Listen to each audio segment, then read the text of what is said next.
El Badalona va començar atacant i va avisar en diverses ocasions. Els escapulats semblaven dur el maig ben encarrilat, però a mesura que passaven els minuts, el partit es va anar equilibrant. I va ser el Terol qui va colpejar primer. Va ser en la sortida d'un córner quan Gustavo va connectar una rematada des del segon pal, que feia pujar l'1-0.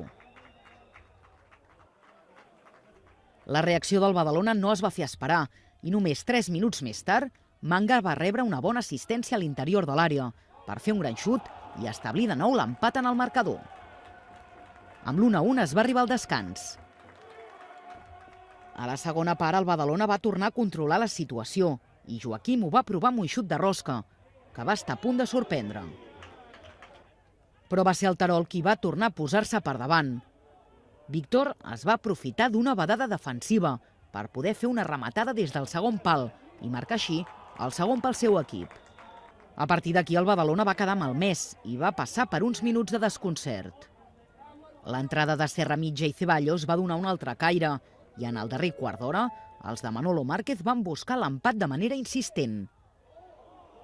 En el temps de prolongació l'àrbitre va xiular penal per una empenta a Vázquez. I Albert Manga el va transformar per l'escaire, establint el definitiu 2-2. La propera jornada, el Badalona visitarà el camp de l'Hospitalet.